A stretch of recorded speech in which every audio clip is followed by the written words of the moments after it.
Hi, and thank you for tuning to the Fizo podcast. I'm Seth. In this episode, I talk with my great friend of mine and martial artist from Albania, Ervis Pashollari. He is third degree black belt in Olympic Taekwondo and A-class kickboxing instructor, and also certified IMMAF instructor from Albania. He started his MMA program as my affiliate, and we talk about his impressions after the first IMMAF MMA coaching certification course in Albania. Ervis is quite shy and humble in talking, but we have trained together in my competition times, and he is arguably the best striking coach in Albania who helped me in my preparation while I was working in the country. You can follow Ervis on his Instagram or YouTube, links in the description, and I hope you enjoy and learn from this episode as much as I did.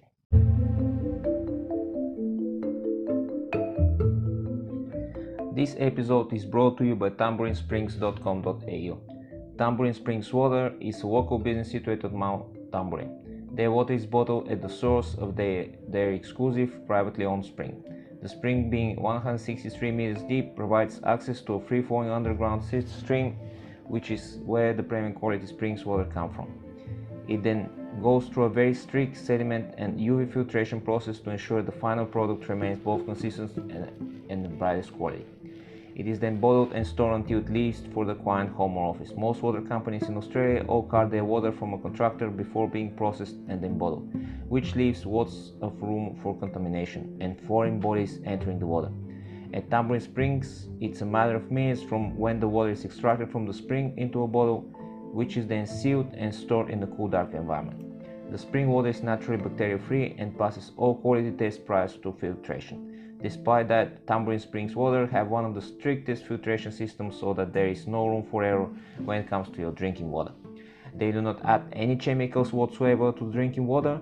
The only thing that filters are doing is removing sand and sediments that comes up with the natural water and any small sort of sediments. The three-stage system is there to ensure no bacteria has found its way into the water. When you purchase your water from Tambourine Springs, you know you receive the best spring water Southeast Queensland has to offer from a local family on a mission to provide the best service and quality. Water companies are often blamed with a good reason for polluting the environment with plastic bottles. This is not the case with Tambourine Spring water.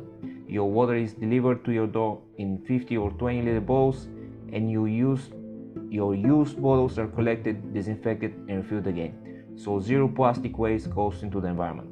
Me and my family is also using Tambourine Spring water way before they decided to sponsor the podcast. By experience, once you drink real spring water for a while, you cannot drink from the sink anymore or any commercial waters from the supermarket because it stinks and has bad taste. Ridiculously enough, in Australia you can mix 50% of the water with tap water and label and sell it as spring water. This is not the case with Tambourine Spring water. I personally know the family who owns it and have been numerous times in their small factory to see my water being bottled straight from the spring after the filtration process. Majority of my team also purchased their drinking water from Tambourine Spring water. Find out more at www.tamburinesprings.com.au or call 0434 952 449 to order your water today.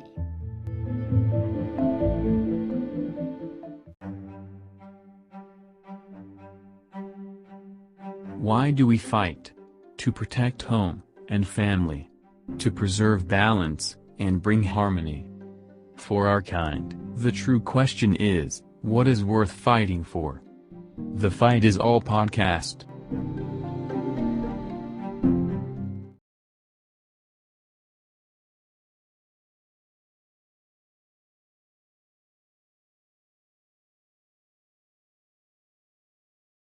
Should be on now. Really happy to see you, man. Like it, how many years has been since we have seen each other? Which year was From that? 2012, something like this. Something like this. Yeah, long time.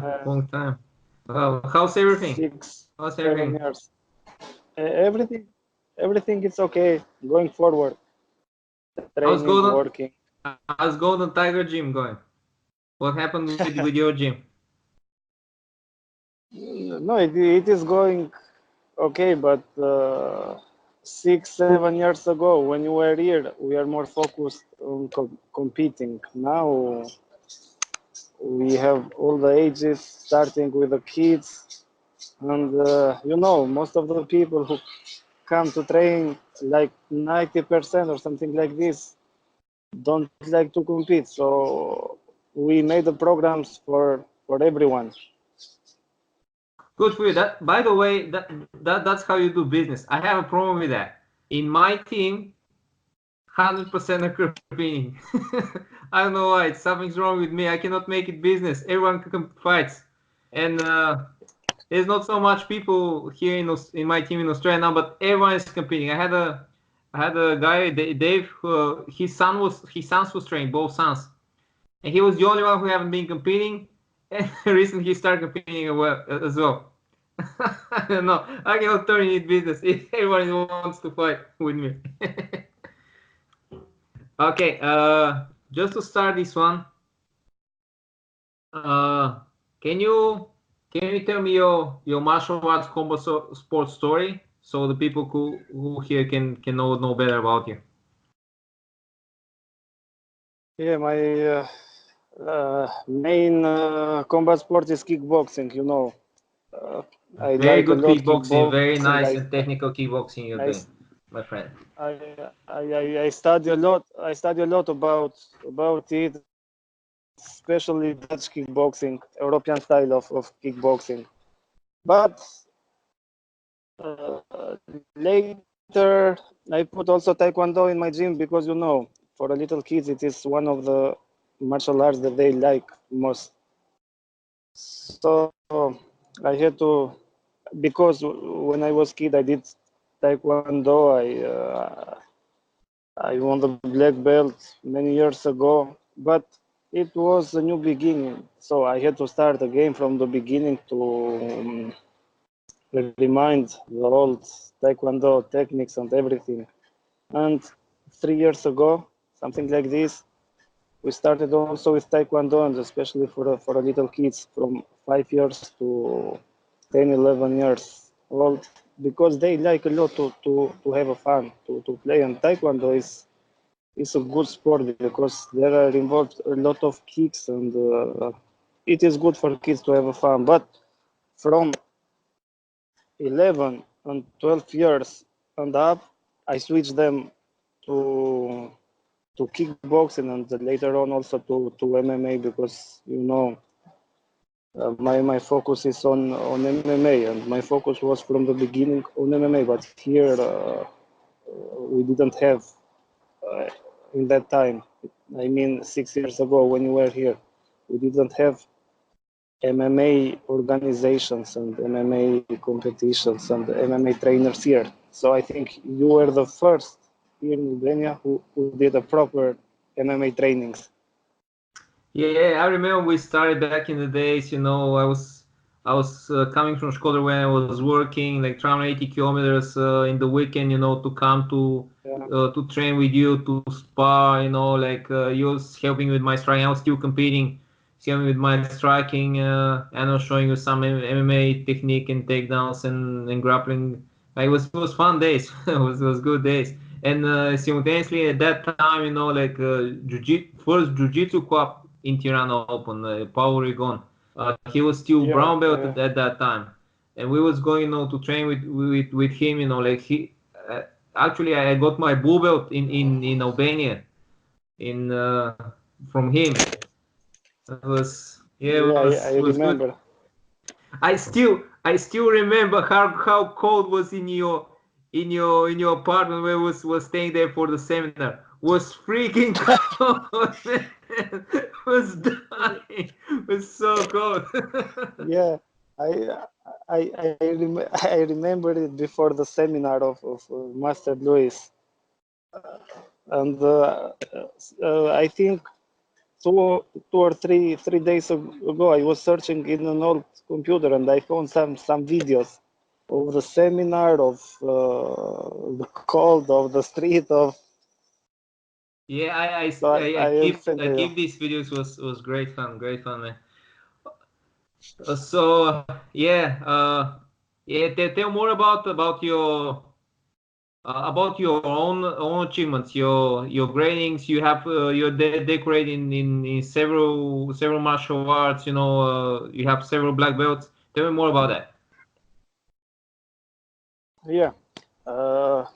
As I say, How you start training. I started with Taekwondo.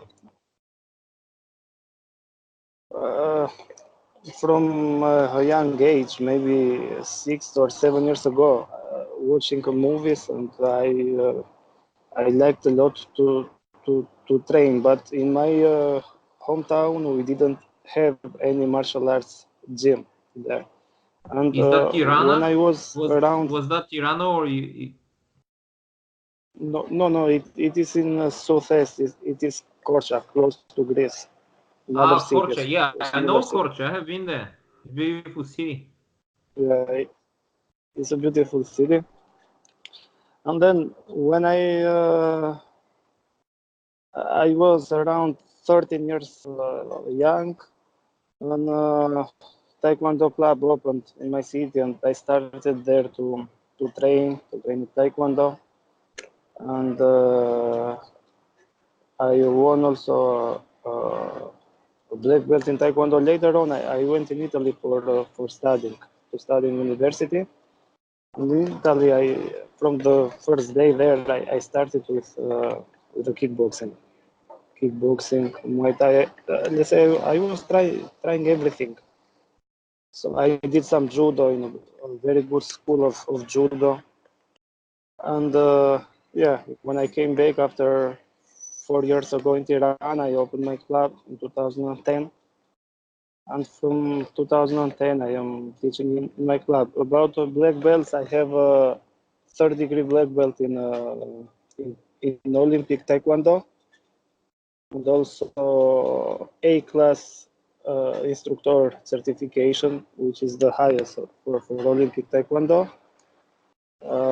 Also in kickboxing, I have a black belt, but kickboxing is a little bit, because in some countries they use black belts, in some countries not. Because, for example, Italy and Greece, they use a lot of belt grading in kickboxing, but maybe other countries like, I don't know, Albania or Holland, or they don't use belts. So black belt in kickboxing is something I don't mind. But in kickboxing, I have A-class trainer certification. And yeah, MMA is a sport that I'm looking forward now.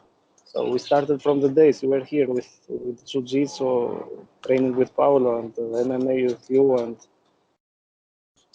uh, as you may know, last week we had a very good coaching seminar here from IMMAF Federation with Master Andre. His knowledge about sport was very, very high. So Yeah, and when you speak with Andrei Mushanov, is crazy, man. It's just you understand how much you know about the sport because he knows so much. He just like and he looks at the a sport lot. from this scientific level, and you feel like Yeah, you literally feel stupid. You feel like you don't know nothing. You yourself as well. You're coaching since so long time. How many years you're coaching already? around 9 or 10 years, something like Yeah. this. So you're coaching from 19 years, and when you start talking with Andre, and you find out like how many levels more they have about knowing about like all the physiology or the systems and so many stuff. He's so good. You Yeah, think yeah. like, oh, like I have to study again. How was the course? Your impressions from the course? It was great. The first day we have both theory and training and technical training, and it was around 9 hours with small breaks, but without lunch in the middle because when you eat, then you feel like sleeping. And the next day was more a testing for the certification. So we did all the techniques for the first three levels, around 100 techniques, something like this, and it was around 5 hours without stopping. So it was a great experience. I am looking forward to do now also the theoretical test because we have to do it online, and if we pass it, we will be first level coaches for MMA. And if we don't pass it, we have to study and do it again. Yes, yes, you will. I'm confident you're a very good coach, so I'm confident you'll do well, my friend. How do you when they got the coaches together? It was the same experience when we was doing it here in Australia. Uh, how was the technical level according? I know you're good, so your opinion is legit. So how was the technical level of the MMA coach in Albania? What was your impression?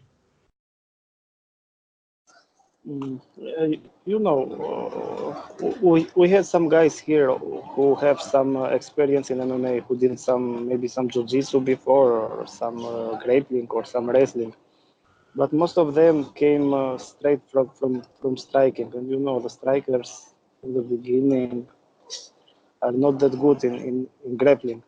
But everyone was hungry to learn, so everyone liked it. The striking part was very good, so we did it very well. Me and my another colleague explained all the striking techniques for the course, and for the grappling. Master Andre explained everything, and we did after him. Oh, that's good. And Andre has very good technique. He's very good, very high level sambo guy. So his techniques are coming from sambo, and then they're really good, really technical guy, and it's with a lot of knowledge. So yeah, that was a good base. Do you guys had a lot of disputes because it was funny when I was doing the course here, and when all coaches come together and we do a move, and then a Brazilian guy, oh, you don't do it like that, you do it like that, and then me and Andre like some guys, no, you do it like that, and then you have someone else like a wrestling guy, no, you do it like that. It was a lot of discussion about every technique was a fight. Oh, you have to do it like this, It was very funny. How was in Albania that? But here in Albania, we didn't have anyone from BJJ, from Jiu-Jitsu. Maybe they didn't come because they think they are a high level of something, or I don't know. But MMA is something else. It has nothing to do. Maybe you are very good in Jiu-Jitsu, but it is MMA. So No, they very didn't good. come, and when I asked the guy who invite Master Andre for the seminar, I told him, why no one from Jiu-Jitsu didn't came here, because we have some Jiu-Jitsu guys who train in Albania. And he told me because they think they are on very high level and they are much better than the rest, so they didn't come. That's why they didn't come here, because they wanted to go straight from the highest level of certification, maybe for the third level or something like this. Well, But I think they lose a lot.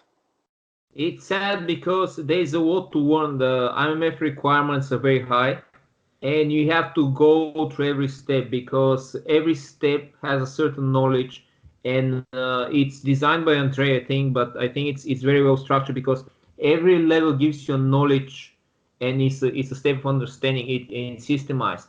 And it doesn't work, from someone just to drop in to say, oh, I want to be straight black belt, because as you once you meet Andre, you understand how much you don't know.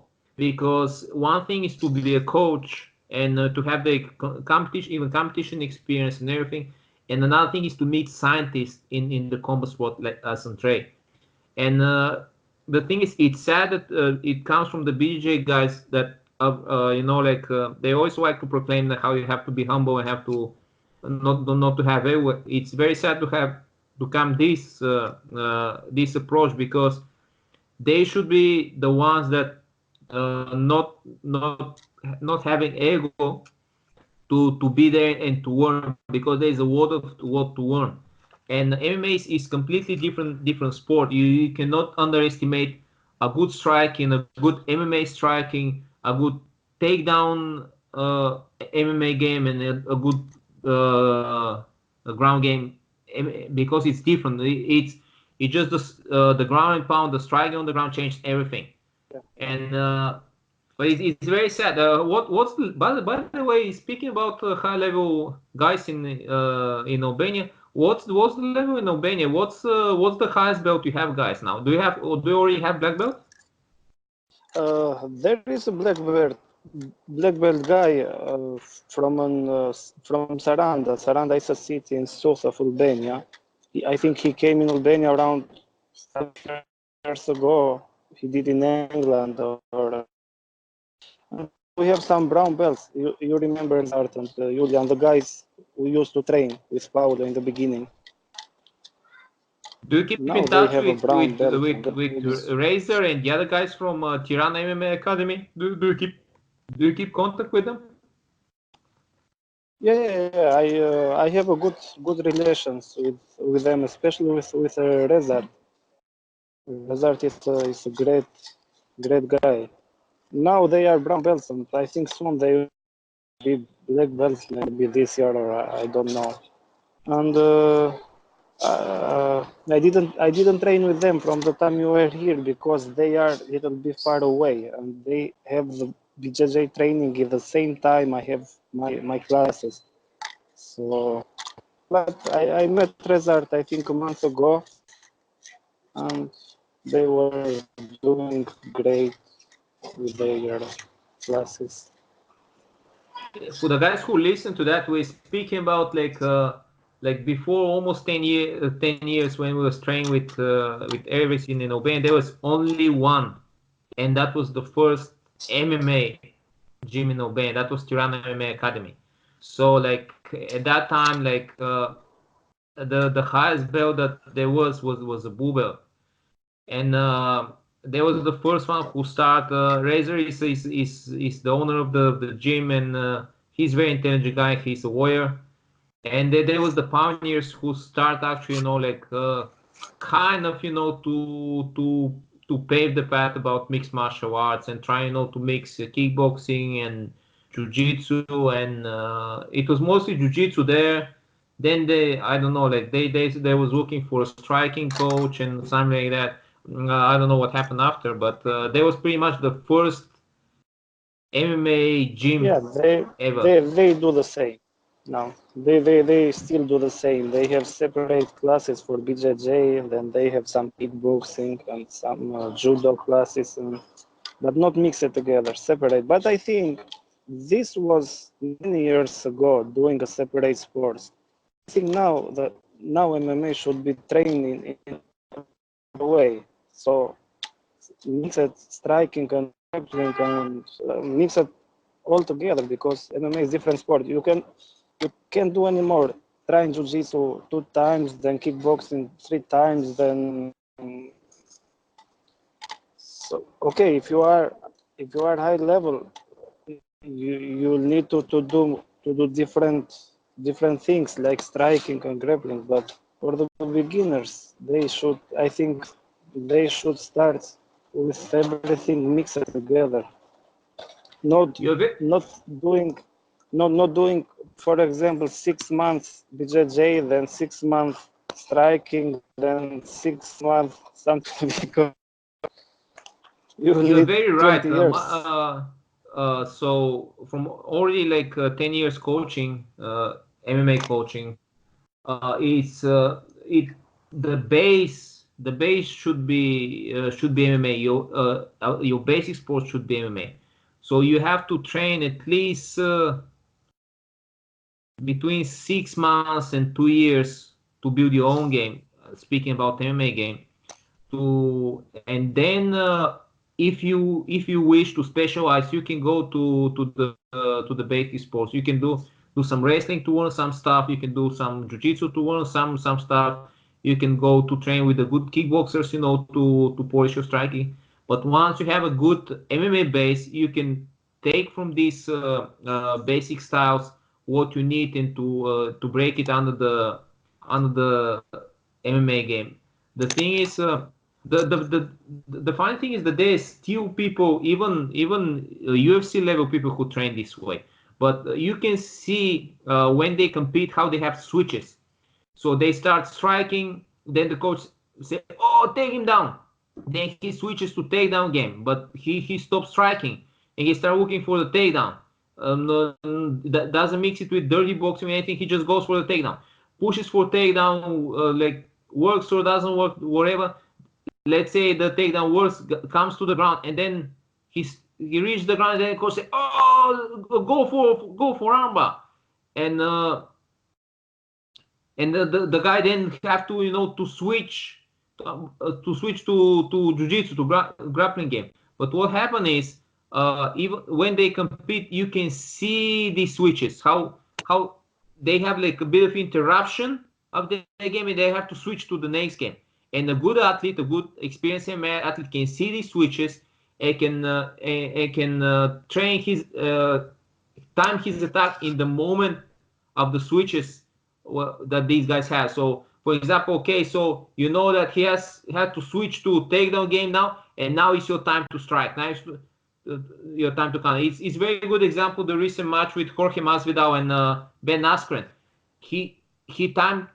He know that he's gonna go for the legs, and he has a wrestling way. He's very good wrestler, but he's wrestling. His attack for the legs. He's wrestling based, so he goes with the hands open, and he perfectly cut the angle, goes a bit outside because he knows he does this head inside double leg. He timed perfectly, change the angle and jump with the knee, kill him. And that was absolutely perfect technique. That was like how is in in karate there's this term ichigeki, like one punch win. Just one punch kill. Yeah. That was absolutely like these old karate masters. Like one punch kill technique. It was just perfectly timed, perfect strategy, just worked perfectly. And was very heavy KO. The guy couldn't wake up for 5 minutes and was terrible. He got stiff and everything was scary to watch. But that's it. And he knows that he's gonna go for that because that's so much program in his mind. He doesn't even set up with strike. He just goes for the double. That's it. And he does it every time the same way. An experienced fighter can benefit from that, and you're going to a trap, and that's what happened.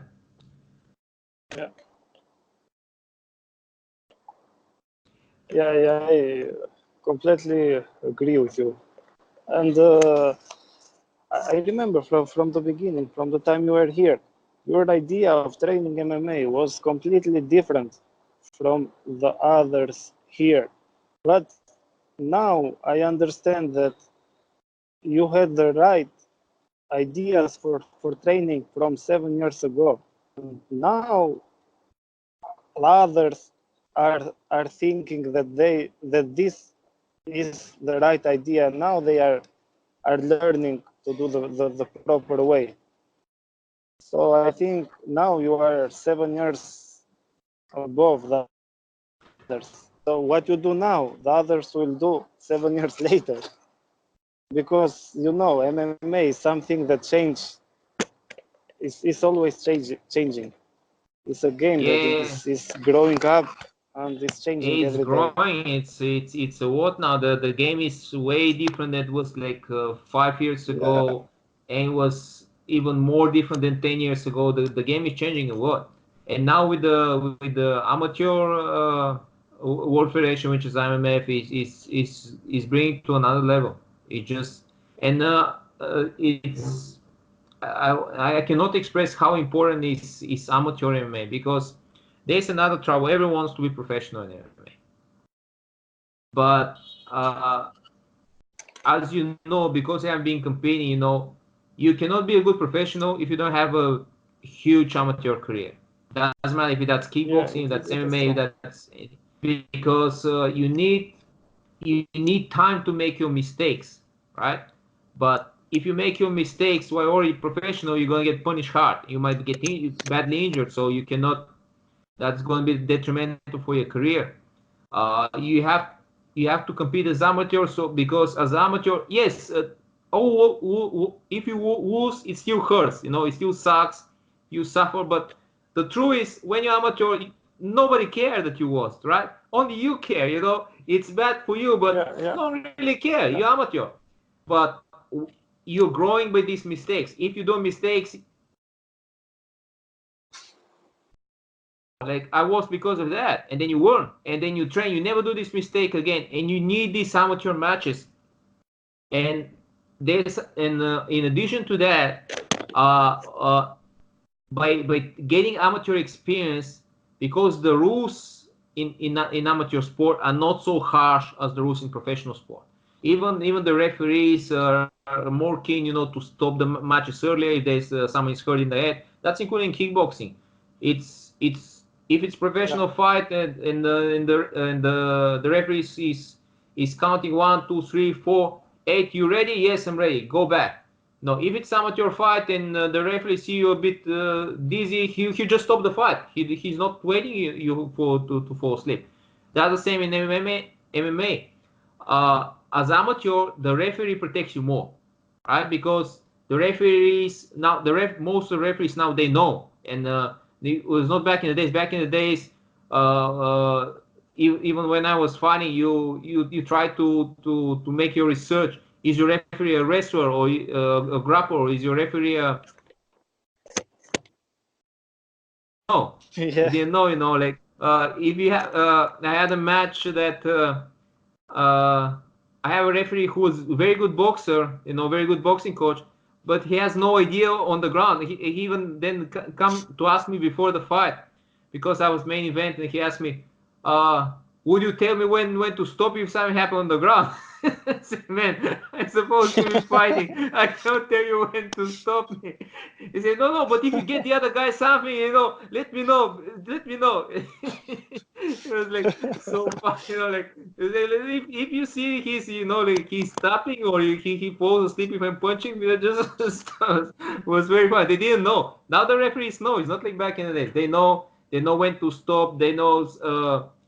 Sometimes they even, like, if there is dangerous submission, they don't even wait for the tap. They stop before the tap. Even with kids, we're doing now starting state championships here in Australia, and it's even written in the rules, and that's official IMMAF rules.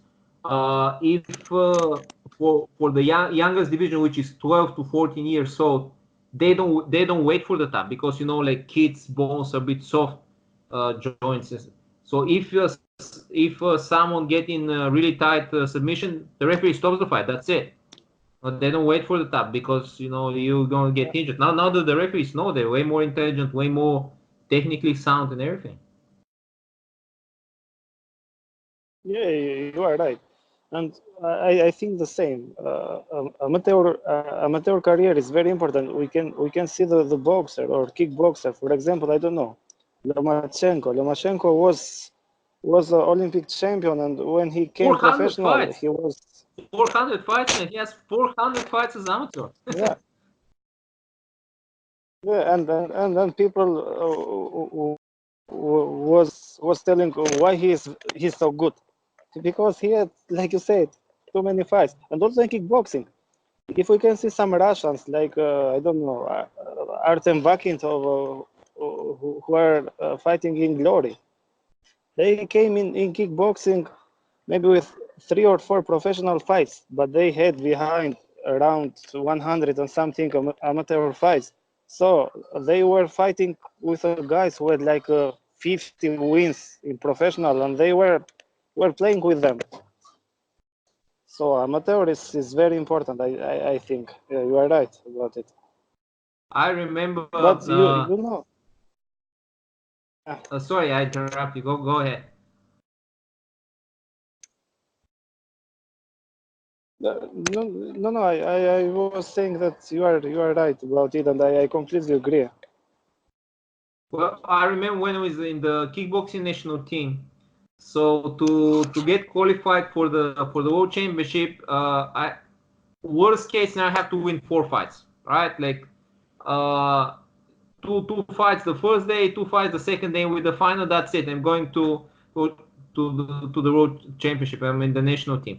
Most of the time, actually, I win like 3 fights or something. I'm going to the world championship, and I speak Russian because I'm born in Russia. And then if I meet the Russian guy, and I compete with him, and then we talk with him, and he said to me, "Oh, how many fights you win, to get to the national team?" I say 3. I say, "Oh, that you're so lucky. I have to win 20 because the Russian, national championship, it lasts a week, whole week. So you fight every day for 6-7 days, right? And you fight like 1-2 fights every day because there's so many people." And then they were saying, "Oh, but the world championship is easier than the Russian national championship because the fighters there, they're not so experienced. In the Russian national championship, it's so experienced fighters coming from everywhere because and I know from them that the Russian national championship, it's open for Belarus, it's open for Ukraine, it's open for Mongolia, all these crazy fighters, and tough guys. Yeah, all republics from the former Soviet Union, they're coming, to compete there for the team, and it's a massacre, man. It's they're also good. Uzbekistan, kickboxing is national sport in Uzbekistan and Kazakhstan. If you win, if you become world champion from Uzbekistan, my grandmother is from there. They give you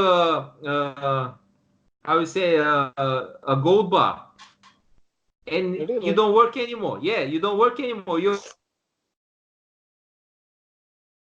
only, and they train with that dream. They don't train, to become national champions. They train to become world champions, and they're so good. They have a national fighting style, sometimes traditional, like fighting style, but it's very similar to kickboxing. They wrap, when they have these celebrations, in the villages, they wrap their hands with quotes, and they fight kickboxing. Kids, starting from 4 or something. They just how it's wrestling in Bulgaria, like the traditional fighting style. Their traditional fighting style is kickboxing, and they start kickboxing. How you play outside, you do kickboxing. They're so tough. They're so good. They kick. They have this. Chris Bay, I have a friend who was who went, to make. He was in the national team. I was not, and he went to do a camp with the Uzbekistan team, right? And they're training with their gym. And he said there was a red heavy bag that no one kicks, and then we start training. Everyone's catching a bag, but everyone is running from the red bag. I say, "Oh, free bag!" So I'm gonna get it back and go. And he said, like, I started and I kick a wall kick on the back, and I say, "Oh," and I always break my leg because this red bag is it's actually timber, just a wood wrapped with leather, but it's not filled with with quotes or even with sand. It's just real timber, just with leather, so you don't even get scratches from the wood. And that's how they train their walk. You just kick straight in the wood. He say, every day I say I didn't expect that, and like almost break my leg. That's how they train. So tough. No joke, man. They're Tough train. Yeah, and I remember from the World Championships, their boxing was a bit rough, but man, they kick like monsters. The Uzbekis, kick like whoop. They don't care, if you block or you check, they don't care. They still kick. It still hurts, man. Hurts hands. They even have this strategy. They want to hurt your hands. They want to kick you, so you are blocking. But if you block a couple of these good kicks, you cannot punch anymore. So that's what they're trying to do. They try to kick your hands, so you cannot turn into their box. That's their strategy. They kick hard. They try to injure your hands, so you cannot play. Like European style kickboxing. Yeah, you cannot punch anymore. Then you have to play with kicks. But if you try to outgain them with kicks, they're good, and that's how they feel comfortable, playing with kicks. Very interesting. Crazy guys. They're very, very good.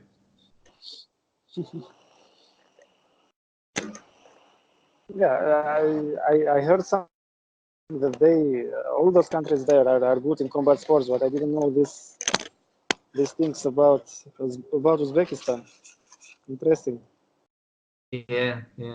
It's the thing is, in our area, most of the traditional fighting styles are based on wrestling on the Balkans. But more you go east, and then you see more striking styles start, to take over. Yeah.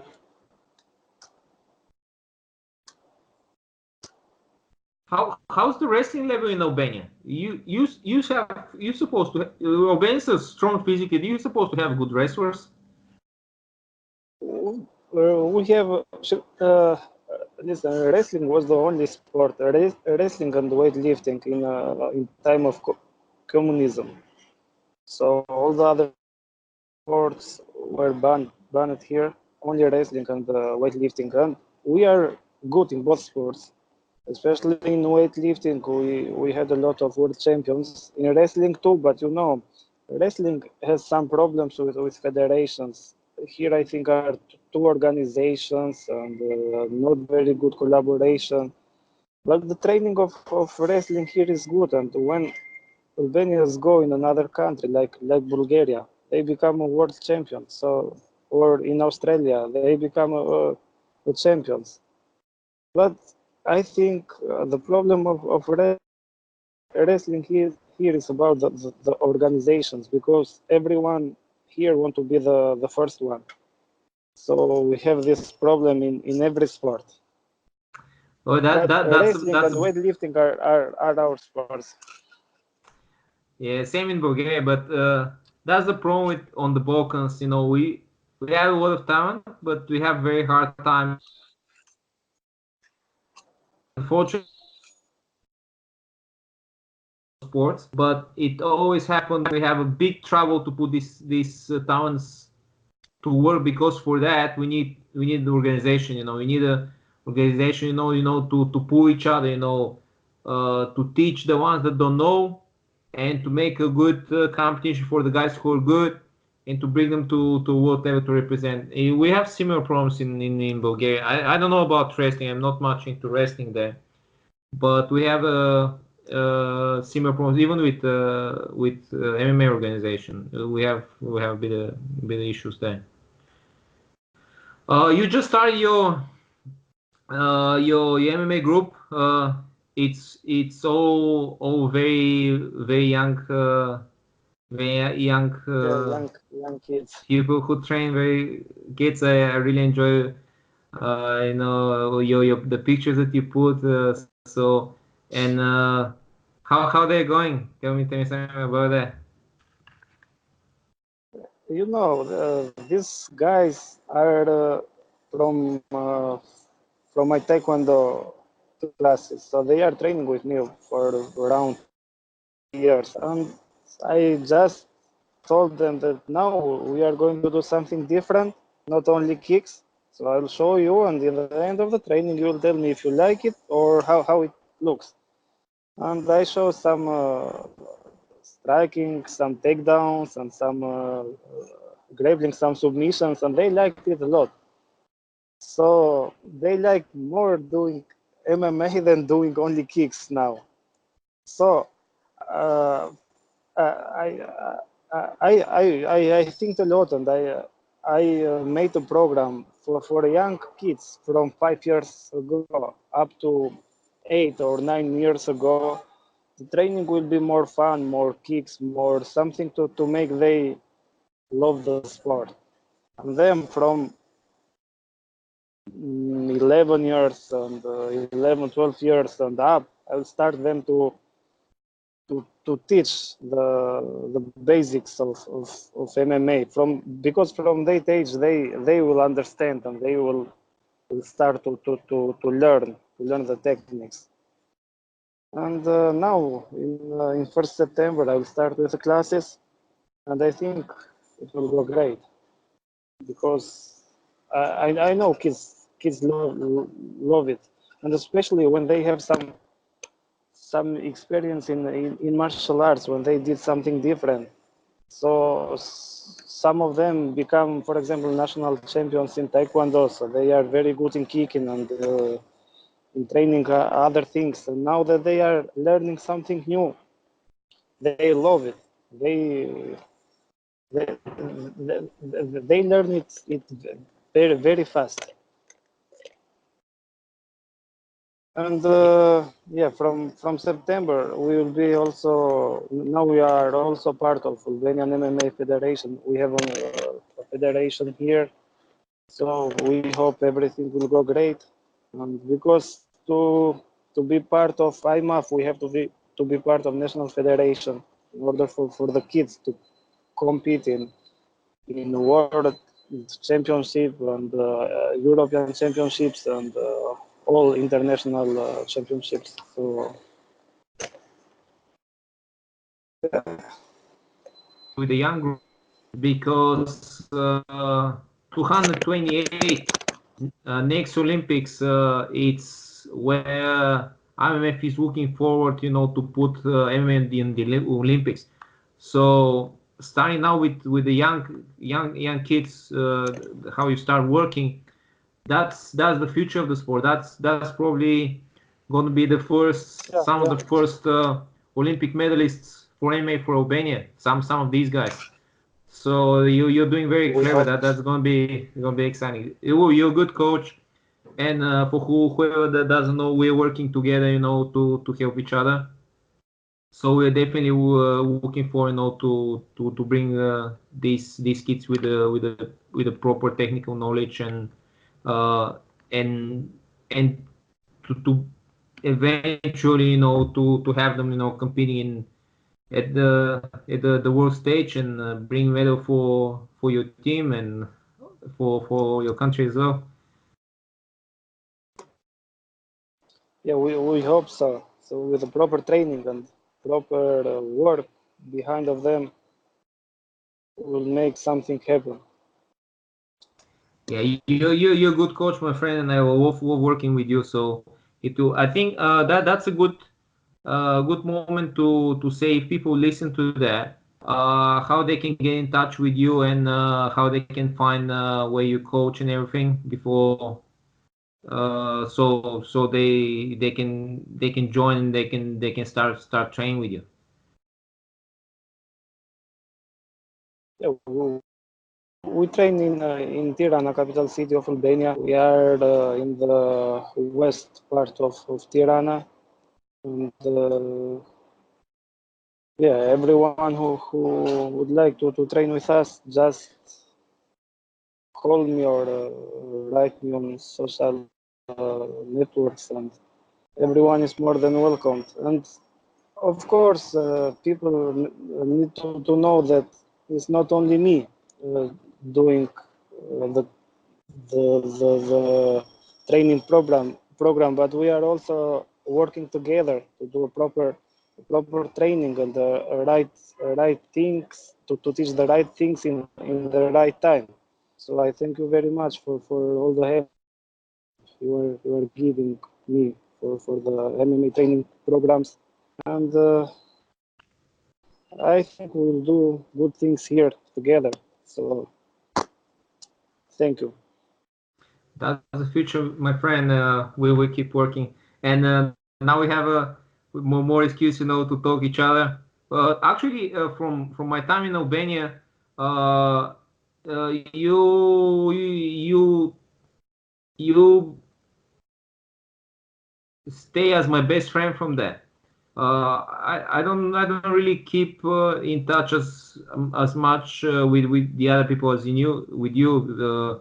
Not only not only when we start, to work for the program and to create program for MMA program for your team, but just before that, we really have good connection. And for people who don't know, Ervis is very very good coach, and I was I was very happy to have him as my friend, because when I was there and I was competing, he was helping me a lot, with my preparation. And he was sparring with me. He was just holding pads for me. His style is very loose, very very technically sound and attractive in the same time. He's very good coach. So even if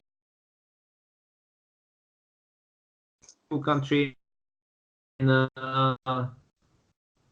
I don't know now, but at the time I was there, like the food, I still remember the Albanian food. That's probably the best food ever, because there's not so much commercial food. There's no supermarkets. The food there was so good, so much seafood, all kind of fish, river, lake fish, everything. The beaches in Albania, they're so amazing. The restaurant is so good. I have to find an excuse, to to come again, to make a seminar or something, when your team grows. That's gonna be Yeah, yeah, awesome. yeah, I'm missing stuff in Albania. yeah. For sure, you'll come again here, for sure. So you have to come here for a seminar or something like that. So, but by the way, when you were going back to Bulgaria, I don't know. I'm looking probably for, if everything is according the plan, eventually this year about Christmas, maybe we'll go. We'll see. The thing is, it's very expensive trip. So it yeah, I just know. from here, from other side of the world, to make the flight up to there. Even the flight itself, it takes me 2 days on airports and planes, just to reach Sofia. It's just very big trip. So the thing is, you cannot go for a couple of days, right? You have to go for a couple of weeks, because 2 days is only the trip in one direction, and when you arrive, you have like at least what to say 1-2 days of jet lag, because when you travel west, the jet lag is bad. You if you travel east, it's alright, it's not so bad. When you travel west, you don't know where you are the first couple of days.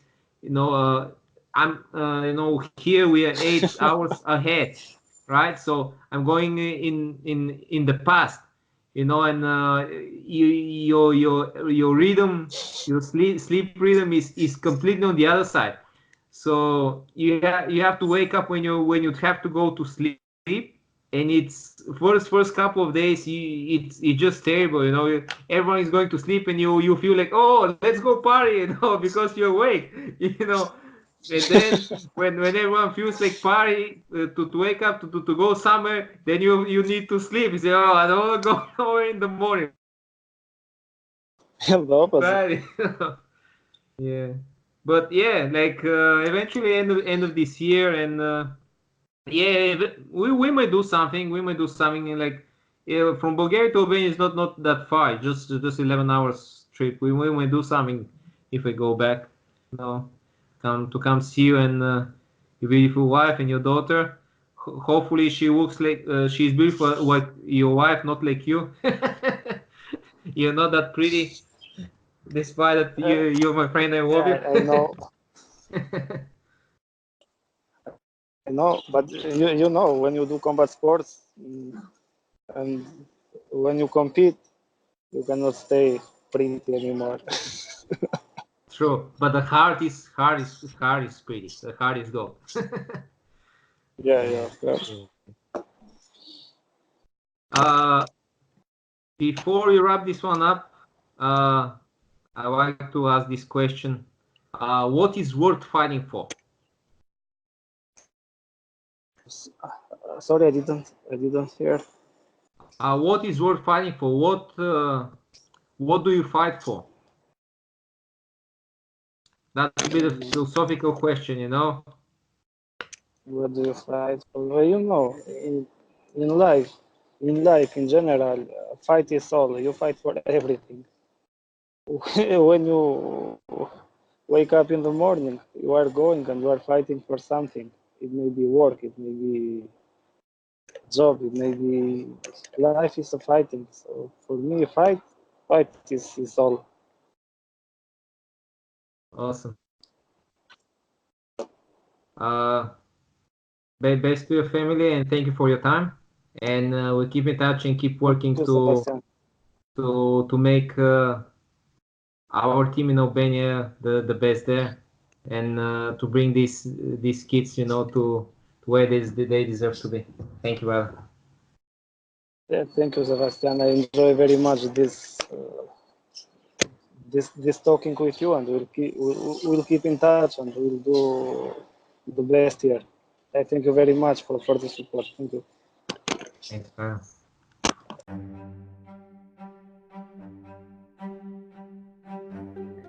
Thank you for listening to Fight Zone podcast. Subscribe to your podcast app to receive the next episode, where I talk with Hayden Absalom and his coach Stuart the Wizard Ashby. Hayden is the first Australian IMMAF Youth MMA medalist from the historically first Youth MMA World Championship held in Rome August 2019.